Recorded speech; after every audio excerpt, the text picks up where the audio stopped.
On Wednesday, April 17th, ahead of the first weekend for the Store Set Championships, I put up a post or a poll asking if you would prefer to see a Sapphire Steel update or an Emerald Steel deck profile.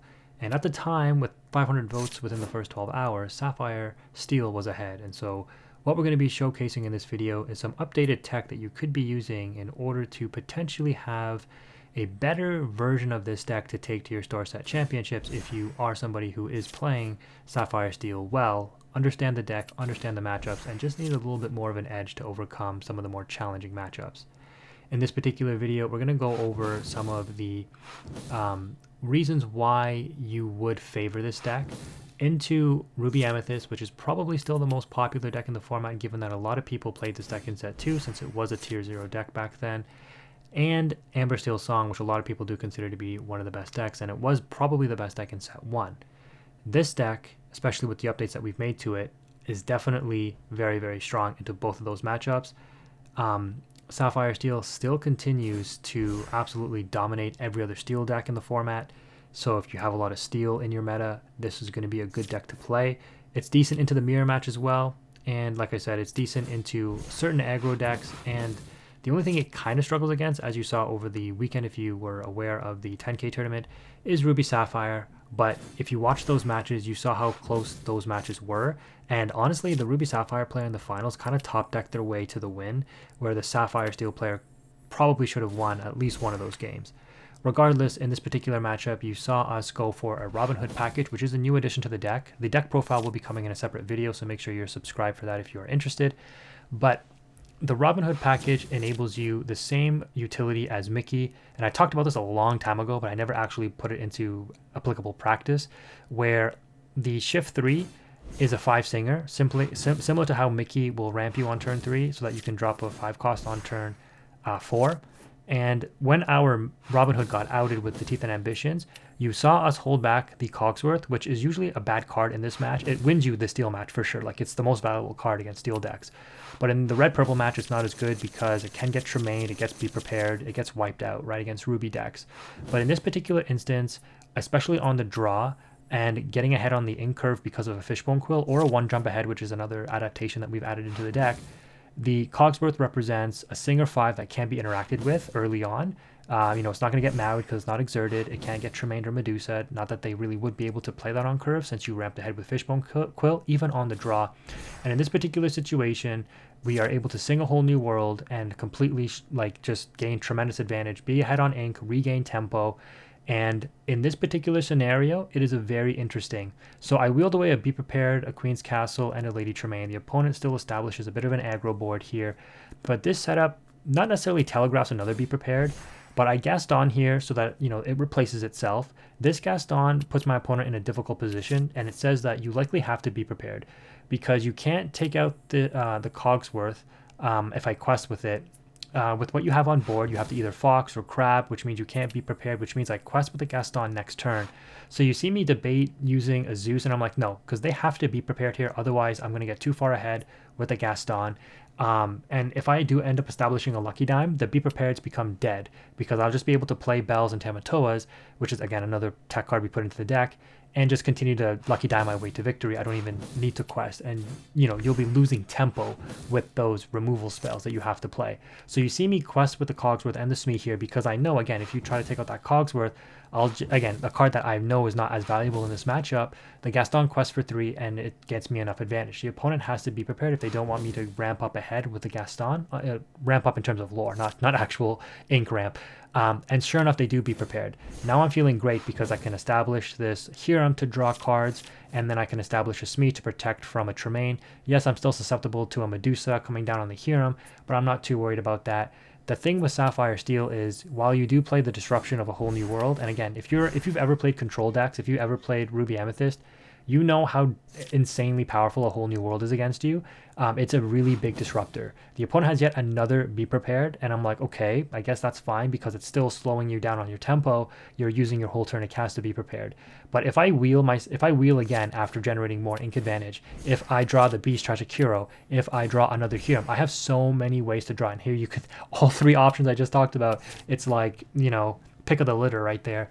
I end up taking the Hero because my opponent's on 4 cards. I don't think I need to wheel again. The Beast Tragic Hero is still too susceptible in this matchup to the Be Prepared, to the Madame Medusas, and so I opt to take the Hero, which represents instant card draw. They drop double Cusco here, and I'm like, there's no way they have another Be Prepared, right? They're on 10 lore, I'm on 8. I can Gaston here and then play the Lucky Dime because I don't want to overdevelop, because this board here isn't too threatening. My guess is they drop Crab, trade into the Gaston, so I'm better off establishing Lucky Dime where I can take 5 lore off the Tamatoa next turn, or 5 off of the Bell. You know, again, pick of the litter. You have your choice of how you want to draw. You have your choice on how you want to gain lore. Sure enough, they do have either the Crab Be Prepared or the Lady Tremaine, but they opt to Be Prepared there to double draw off Cusco after questing.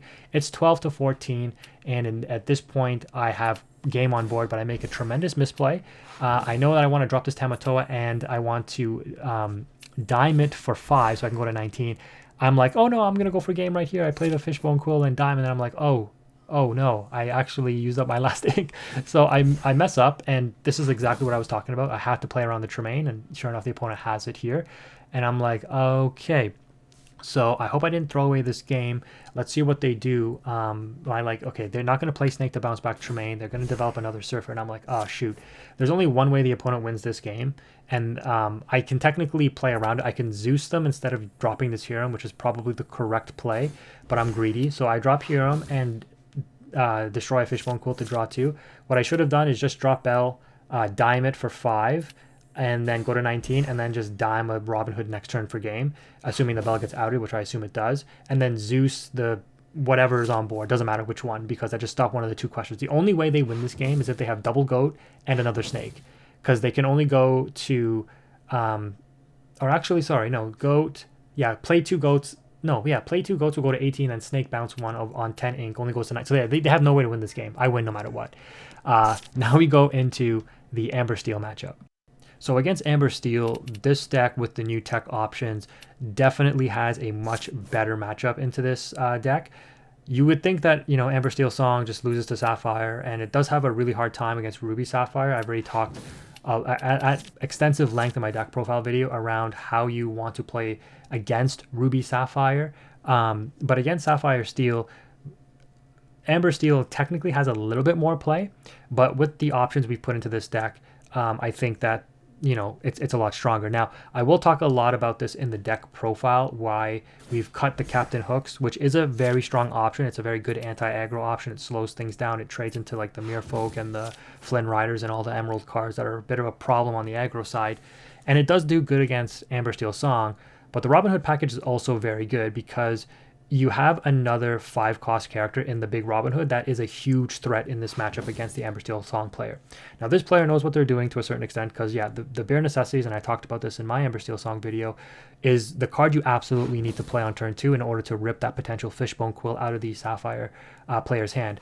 But because we've subbed out the Mickeys and we put in the 1 jumps ahead, we're able to play a Huron potentially on turn 3, assuming we played a Popsicle on turn 1, in order to get that draw engine going a turn early. And then the 1 jumps ahead also enables you to drop that Robin Hood or that Beast Tragic Hero or that Cogsworth a turn early as well. So that's the benefit, I think, of playing the 1 jump ahead in the 2 slot, where I talked about this in my previous Sapphire Steel video, that you know, you're really underdeveloped in your 2 drops. You only had Smee in the previous build, whereas adding the 1 jumps gives you that additional 2 cost card to play on turn 2, so that you're playing nicely on curve.